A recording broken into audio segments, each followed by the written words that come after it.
ẹni tá a bá wí fún kọ́lọ́run jó gbọ́. Yorùbá ẹ̀rù máa ń bà mí púpọ̀ sáwọn ẹ̀yà yìí kò ní gbalẹ̀ wá tán o. ẹni tá a bá wí fún kọ́lọ́run jó gbọ́. Yorùbá ẹ̀rù máa ń bà mí púpọ̀ sáwọn ẹ̀yà yìí kò ní gbalẹ̀ wá tán o.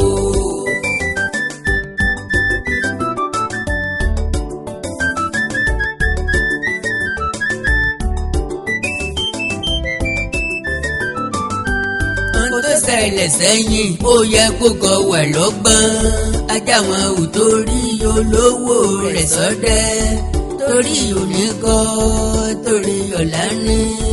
iná ò ṣe é fi sórí òrùlé sùn. ẹni tá a bá wí fún kọ́lọ́run jó gbọ́. Yorùbá ẹ̀rù máa ń bà mí púpọ̀ sáwọn ẹ̀yà yìí kò ní gbalẹ̀ wá tán o. bí ọba sì ti kó àjọkú níbo lọ̀gẹ́rẹ́ ti fẹ́ gbé tán lẹ́gàlà àkàndá alóró ọ̀rọ̀ lẹ́nu bíi tẹ́jọ ajáò àró awíkóńkó aṣọ lójú ọlọ́rọ̀ bá a bá yọ owó òjò àròrò dákú ò kí lọ́ọ́ fẹ́ kẹyẹlé pọ̀ mẹ́díẹ̀ ńjọ́ tójú ń bẹ lórúnkún Yorùbá dá dúró lọ́tọ̀ gédéńgbé pẹ̀lú ọ̀làjú àṣà ètò òṣèlú tó dúró re ìran Yorùbá ti ń wọṣọ káwọn karambà ni ó tó gòkè wá àti ń soge àti mú iṣẹ́ àgbẹ̀ ní ọ̀kúnkúndùn ìran Yorùbá ní ètò fún ohun gbogbo ètò oyè jíjẹ ètò ọba jíjẹ ìgbéyàwó ìsọmọlórúkọ ogún pínpín ẹjọ́ dídá òkú sísin ìmúra ìkíni ìbọ̀wọ̀ fágbà àti bẹ́ẹ̀ bẹ́ẹ̀ lọ kò sí ẹ̀yà méjì tí ń dọ̀bálẹ̀ tàbí kúnlẹ̀ kí òbí wọn yàtọ̀ sí ẹ̀yà Yorùbá nìkan ìwólódé lọ́dà lórúkọ mẹ́sàgbà ìwólódé lọ́kẹ́ran mérò wọn kó ara gúúsù papọ̀ mọ́ ará àríwá láti ìgbà náà láti wọ̀rọ̀ ẹ̀bẹ̀ kọ́ àpọ́kọ́jẹ́ ajá wọn ò sí já o ìbágbé wọn ò sì jára ọ́ dẹ̀yàn lójúmọ́ ní ilé koko bí ewé akíkan ọ̀nà mẹ́ta wọ́n pín Nàìjíríà sí lásìkò independence north south east àti south west ríjíọ̀nù mẹ́ta bó sì ló bá dé kò sí ẹ̀yà tó lè dá wọlé ìbò dandan ni kí ẹ̀yà kan fojú ẹ̀yà míì at least ẹ̀yà kan mọ́ra ẹ̀yà Ìgbò pẹ̀lú ẹ̀yà Yorùbá ló yẹ kó ṣàṣepọ̀jù ẹ̀ẹ̀mẹ́rin ọ̀tọ̀ọ̀tọ̀ lọ́báfẹ́mi Awólọ́wọ̀ ti bẹ̀ wọ́n kí wọ́n jẹ́ àjọkọ́mọ lòpọ̀ bọ́ lẹ́ẹ̀mẹ́rẹ̀ẹ̀rin ọ̀hún ni wọ́n ti dalẹ̀ àwa Yorùbá o ẹ̀yà kan wá ń jẹ gàba lórí àwọn ẹ̀yà tó kù ẹ̀yà kan ṣoṣo wọ́n fẹ́ máa wà níjọba títí ayérayé lọ a sì tún fẹ́ jáde kú òun ní rárá ń dá ńgbà náà sí wọ́n bí sórí mẹ́ja ni ṣe bí ìgbádùn ni wọ́n ń pè lómìnira omi ìyàlá wa ń gbé mu lójoojúmọ́ òmìnira kọ́ á ti wá ṣèyí sí Olódùmarè jẹ́jẹ́ nílùú àgéèbó tó kóra wọn lọ wọ́n kò nílẹ̀ wa tán ní ìdààmú dé lẹ́yìn ìta gbòmìnira tán lọ́ọ̀tọ́bà 1st 1960 a darapọ̀ mọ́ Commonwealth of Nations CON lọ́ọ̀tọ́bà 1st 1960 Abubakar Tafawa Balewa olùdásílẹ̀ ẹgbẹ́ òṣèlú Northern People's Congress NPC ló di Prime Minister olórí ìjọba Head of Government of the Federation of Nigeria wọ́n fi Benjamin Nnamdi Azikiwe olórí ẹgbẹ́ National Council of Nigeria and the Cameroon sí Governor General aṣojú ọba bẹ̀rẹ̀ ìlú èbó Queen Elizabeth II tó ṣẹ̀ṣẹ̀ wàjà ní kọ̀pẹ́kọ̀pẹ́ ní November 16 1960 ńgbà ó October 1st 1963 ní orílẹ̀-èdè Nàìjíríà di Republic Abubakar Tafawa Balewa gẹ́gẹ́ bí Prime Minister Benjamin Nnamdi Azikiwe gẹ́gẹ́ bí ceremonial president Azikiwe ló wá dissolve o House of Representatives ní December 8 1964 wọ́n di parliamentary election ní December 30 1964 àti ní March 18 1965 ẹgbẹ́ òṣèlú NPC ní ọmọ ilé ìgbìmọ̀ aṣojú-ṣòfin méjìlélọ́gọ́jọ 162 House of Rep members out of 312 seats NCNC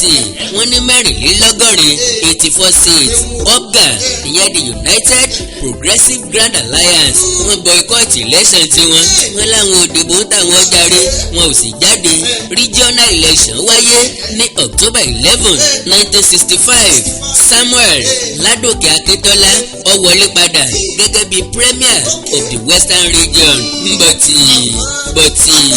ó ní ọ̀pọ̀lọpọ̀ mọ̀gòmọ́gó nù ló sì lead the operation wẹ́ẹ̀tì ẹ̀ lóòótọ́ ni wọ́n dìbò ní October 11, 1965 òjòrò ìbò tá a wí ọ̀hún pàgbọ́jò massive rigging ní ọkọjá bẹ́ẹ̀ olórí àjọ elétò ìdìbò fúnra rẹ̀ gan ìyẹn the Electoral Commission ọ̀gbẹ́ni Eyo Iesua ọ̀sọ̀ ní gbangba lójútáyé ó ní màkàrúrù ọ̀hún pàgbọ́jò ọ̀pọ̀ òṣìṣẹ́ àjọ elétò ìdìbò wọn jí gbé tí wọ́n gbé wọn pamọ́ kó tó dọjọ́ election gan wọn ò lè ṣiṣẹ́ ìrìnjò wọn àwọn tí wọn ò sì jí gbé ìgbókọ̀lá ni wọ́n ti kó nomination form rí káwọn mọ́lé èèyàn báyìí ní kẹ́ ẹ ṣiṣẹ́ fún o candidate báyìí òun ní kẹ́ ẹ ṣiṣẹ́ fún lọ́la àwọn yẹn ò bá kúkú yọjú òde lọ́jọ́ ìdìbò bẹ́ẹ̀ ni wọn ò sì gba nomination form gangan lọ́wọ́ ẹnikẹ́ni so àwọn candidate kan wọlé ọ̀nà post ballot paper ń fò káàkiri ni o kí wọ́n tó dìbò ni wọ́n ti fẹ́ ti àwọn kan tán ọ̀wọ́ ṣe bí ọ̀dọ̀ àwọn ọlọ́pàá la gbé ballot paper sí àmọ̀ràn bí ní Ọ̀yọ́ òfo ọjọ́ kejì ọjà níbi ẹ̀ bá rí gbákọ́lẹ̀ tó máa rámẹ̀ ẹni àríkọ́là mọ́ lójú ọlọ́pàá ìwòlẹ̀ tiẹ̀ fẹ́ bí lọ́rọ̀ ballot paper àwọn tọ́ọ̀gì àtàwọn party agent ni wọ́n kó aṣọ ọlọ́pàá local government sí lọ́rùn wọ́n sì rú ìdìbò ọ̀hún ọkọjá àfẹnusọ àní wọ́n ń kàbò lọ́wọ́ láwọn ibòmíì wọ́n sì ti ń kéde rìsọ́ọ̀tì lórí rédíò ọ̀tọ̀ làwọn tó jáwé olúborí ọ̀tọ̀ làwọn tí wọ́n wà náà sí lórí rédíò àbálò àbábọ̀ NNDP wọlé election yẹn láàárọ̀ òbárokùn láàárọ̀ rádíò mẹ́rìndínlógún nínú àwọn candidate NNDP lọ́wọ́lé ọ̀nà post làwọn èèyàn ìlú bá tako rìsọ́ọ̀tì o wọ́n ló ní màgòmágó nú ojú láì nírú ẹnu láì níyọ̀ ṣebí láyé ìsẹ̀yìn bẹ́sì ìdìbò bá tẹ̀yàn kan lọ́rùn wọn ni ó gba tribuna lọ àtribuna kẹ̀ yóò ti máa pẹ́ jù àwọn aráàlú fìdájọ́ sọ́wọ́ ara wọn wọn ò ṣẹ̀ṣẹ̀ ṣògbó à ń gba lọ́ọ̀yà à ń bíráìbà adájọ́ kiri nílẹ̀rú sangi o ọ̀rọ̀ ń bígì ọ́ bá dògbé ìdàrúdàpọ̀ wọ̀ ló ìpànìyàn gbòde kan ilé jíjó olè jíjà ọjà fífọ́ àwọn tọ́ọ̀gì òṣèlú wọn da petrol sálátakò wọn lára ọmọ gbọ́wọ́ ẹ̀ tiẹ̀ bí wọ́n bá ti fi pẹtrólù wẹ onítọ̀hún wọn sáná sí i dúkìá olówó iyebíye ló gbógun lọ òkú àwọn alátakò tí ń dúró de síìbù pátá gbogbo ẹ̀ ni wọ́n fi ná sí ọgọ́dọ̀ mẹ̀kúnnù ìlú ló kú 160 civilians ọlọ́pàá ìjọba méje ni wọ́n pa nìjọ ń bá ràn wọ́n bí òrùn ní tàn kálẹ̀ bíi tamana èèyàn márùndínlógún ló pàdánù ẹ̀mí lẹ́kìtì another 20 láàrin ọjọ́ mẹ́rin síra wọn 16 ló kú níjẹ̀bú-òde àti ìpínlẹ̀ Ondo ní November 7 1965 àti travel kúrò ní South West dógún àti wá sí South West dọ̀ràn ní January 12 1966 ogún èèyàn ló pàdánù ẹ̀mí ní Iléṣà nìkan ogun wẹ́ẹ̀tì ẹ̀ ló líìdì sí ìdìtẹ̀gbàjọba ní January 15 1966 nínú ẹ̀ ní àti pa Prime Minister Abubakar Tafawa Balewa Ahmadu Bello Festus Okotie-Eboh Ahmed Ben Musa Sarumi Sardauna Ahmed Patigi Brigadier Samuel Adémúlẹ̀gún ìyàwó ẹ̀ Latifat Adémúlẹ̀gún Brigadier Sakaria Mai Malari Colonel Brav Sódẹ̀yìndé Colonel Kom Muhammed Lieutenant Colonel Abogola Gema Lieutenant Colonel J. Spam PC Yahona Garikawa Lance Corporal Musa Nimzo PC Agailai Philip Lewande PC Akpan Anduka Sergeant Daramola Oyegoke tó pẹ̀lú Insogu àtàkì Sardauna's Lodge Insogu náà lọ pa Samuel Ládòkè Akíntọ́lá nìkan lọ́jà fitafita ojú rẹ̀ mílẹ̀kùn Fani Káyọ̀dé ló ṣe bàbá Fẹ́mi Fani Káyọ̀dé ìsẹ̀yìn òwe ìyá gbọ̀n adarí àwọn tọ́ọ̀gì ìjọba olólùfẹ́ ẹgbẹ́ òṣèlú NCNC ní láti 1959 kí Ládòkè Akíntọ́lá ó tó dàgbà lọ́dún 1962 ó sọ di Minister of Local Government àti Deputy Premier ní Western Region àsokò etíléládìẹ Fani Káyọ̀dé lérò ẹni a lè mú làálẹ̀ dé mọ́ fún òbóṣe ló líìdì àwọn sọ́jà tó lọ sílé rẹ̀ gbogbo tọ́ọ̀gì Fani ló ferege tí ọ̀nà pápá bora ìgbé àfẹ́wé oko àwa nǹkan ọbẹ̀ tó kù Fani Power tó ti di Fani Powerless lọ́jọ́ ìjàngbọ̀n n wò bó ṣe pariwo láti ta Fani Káyọ̀dé calm down you are under lawful arrest by the army. bàbá Fẹ́mi Fani Káyọ̀dé ti bẹ̀rẹ̀ sí ní gbọ̀n bí ewé jóbè òjòrà mọ́ yóò ti máa tọ̀ sí ṣòkòtò. àṣé tá a bá yọwọ́ ipò tá a yọwọ́ immunity ọ̀pọ̀ àwọn aṣíwájú wọ̀nyí lẹ́jú sọ èdè lọ. mò ń bọ̀ ẹ má yìnbọn o Fani Káyọ̀dé ń dàn látòkè pẹ̀tẹ́ẹ̀sì I am coming don't shoot ṣùgbọ́n kò sọ̀kalẹ̀ n wo bó sí tó pé lẹ́ẹ̀kejì Rẹ̀mí Fani Káyọ̀dé ọ̀sọ̀kalẹ̀ nìyẹn bá yìnbọn kan lẹ̀ láti jẹ́ ọmọ pé àwọn ọ̀bá ti rí wá o ńgbà tí ò jáde wọ́n bá fọ́ gíláàsì ẹnu ọ̀nà wọn wọlé bí wọ́n ṣe wọlé ni wọ́n yìnbọn kíkankíkan wọ́n bá jagun labẹ́nu bedroom ẹ̀ pẹ̀lú ìyàwó ẹ̀ àtọmọ mẹ́ta tíyàwó àtàwọn máa ń wa ẹkún mu wọ̀rù. Fani Káyọ̀dé ti káwọ́ ẹ̀ sórí ọ̀rẹ́dì kí wọ́n tó wọlé I surrender ìní ń pariwo léraléra ojú ìyàwó àtàwọn ọmọ ẹ̀ ni wọ́n ṣe fi okùn tí wọ́n fi gbé ìbọn kọ́rùn tí wọ́n fi di ọwọ́ rẹ̀ wọ́n sọ́ngọ̀ rẹ̀ jáde ìyàwó lọ́wọ́ akí fóònù mọ́lẹ̀ ó pe premier Chief Ládòkè Akíntọ́lá wọ́n ti àrẹ́sì ọkọ mi o Akíntọ́lá ń pé kó fi ọkàn balẹ̀ fira ẹ lọ́kàn balẹ̀ jọ òun máa béèlì ọkọ ẹ láìpẹ́ jọjọ ọlọ́rọ̀ abetí dédé ọmọ ti kú ìyá ògbọ́nlé Akíntọ́lá ò mà wípé oyè tọkara àwò díẹ̀ kí ń lókù ó ń bọ̀ lẹ́dẹ̀ náà kò hàn sí Akíntọ́lá pa pé sọ́jà kan lè lórí láyà wá sílé òun àfìgbà tó bẹ̀rẹ̀ sí ní kúrú ọ̀pọ̀ mọ́tò tó tẹ̀léra wọn láàjì tó yọjú torí náà mọ́tò tọ́pọ̀ rẹpẹtẹ ikú wọlé wẹ́rẹ́ tó akọni lọ Akíntọ́lá gbìyànjú kó tó ṣubú lójú ìjà Ládòkè Akíntọ́lá nìkan ló kókó akọni ojúlówó Ààrẹ Ọ̀nà Kakanfò ni ọ̀nà wọ́n gbé ìbọn rẹ̀ ó kó ọ̀pọ̀lọpọ̀ ẹ̀ta ìbọn sára bàbá Ọlátòkunbọ̀ bàbá Àbáyọ̀mí gbìyànjú púpọ̀ lójú ìjà ó lóun ò ní interest nínú ariwo you are under arrest tí wọ́n ń pa níta ọkọ̀ kì submachine gun ẹ̀ ó bẹ̀rẹ̀ sí ní sínú ìbọn bolẹ̀ kárakára lásìkò tí ìwóbosì ń gbìyànjú láti fọ́ọ̀sì ilẹ̀kùn wọlé láti lọ bá nínú yàrá ẹ̀ láti inú 3 tọ́nà tí wọ́n gbé wá Rẹ̀mí Fani Káyọ̀dé lọ pariwo láti ta pé kí Ládòkè Akíntọ́lá ó dáwọ́ ìbọn yínyìn dúró ó ní àwọn ológun ọ̀wá láti wá ṣe é níjàmbá wọ́n kàn wá láti mú lọ sílùú Èkó ni èmi kẹ̀ òkú òmìnirẹ́lẹ̀ múrèkó kì í sáàyè mi Akíntọ́lá ò dáhùn ó yìnbọn lọ ń tiẹ̀ ni ọkọ̀ ojú ìbọn sí ìwóbosì pẹ̀lú àwọn ọmọ ẹ̀yìn rẹ̀ bó tiẹ̀ jẹ́ wípé ìbọn ń ọ̀bẹ nìkan kan nù wọn gbogbo wọn ti sá jáde kúrò nínú ilé o wọ́n fi ọgbà gáìdì ara wọn Ládòkè yìnbọn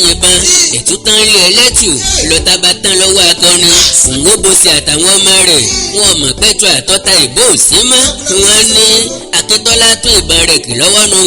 o ó ń dúró kí àwọn yọjú ni o bàbá Àbáyọ̀mí òru tiẹ̀ gbábẹ̀ Ààrẹ Ọ̀nà Kakanfò jáde lórí bákónì ilé rẹ̀ pẹ̀lú ákáchífù funfun lọ́wọ́ rẹ̀ ó sọ̀rẹ́ndà ó káwọ́ méjèèjì sókè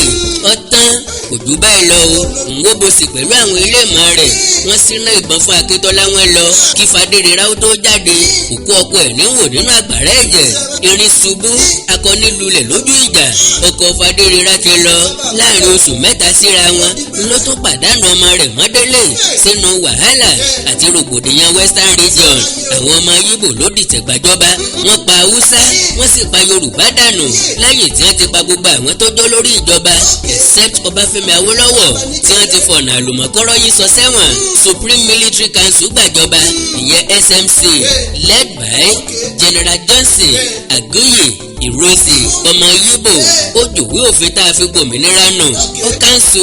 Federal Parliamentary Republic System of Government tá a ti ń bá bọ̀ tẹ́lẹ̀ tó ní kálukú fi bójútó ẹlẹ́kùnjẹkùn wọn ọmọ Yíbò yìí ló dorí Nàìjíríà kodò ó yí Nàìjíríà System of Government padà sí Unitary Government ní January 16,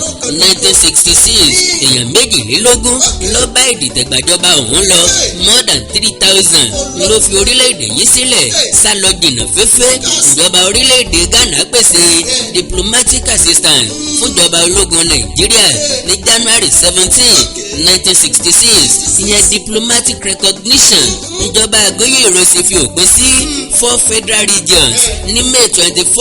1966 Àkàndá alóró ọ̀rọ̀ lẹ́nu bíi tẹ́jọ́ Àjàó Àró Awíkóńkó aṣọ lójú ọlọ́rọ̀ kí ló ṣẹlẹ̀ láàrin May 28 sí June 2 1966 tó líìdì sí ìdìtẹ̀gbàjọba ti July 29 1966 the most deadliest African coup tá a pè ní counter coup ń bí ọ̀pọ̀ ẹ̀yà Ìgbò ti pàdánù ẹ̀mí wọn rẹpẹtẹ ìdí tí ò fi yẹ kíran Yorùbá ó súnmọ́ ẹ̀yà Ìgbò dáadáa àti reason tí ò fi yẹ ká ṣàánú wọn ẹjẹ́ àpàdé ní part 3 Biafra Yorùbá nation Igbo versus Yorùbá people ahead 2023 and beyond ẹ láìkì kẹ́ fọ́lù péjì mi lórí Facebook Awíkóńkó TV ẹ subscribe sí YouTube channel mi Awíkóńkó TV ẹwà èdè Yorùbá TV oríkì Yorùbá TV òwe Yorùbá TV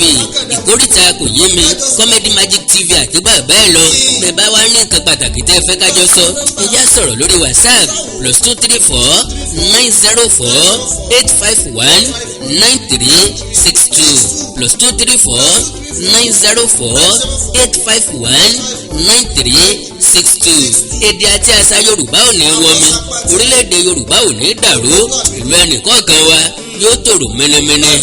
àjùwà ṣe wò.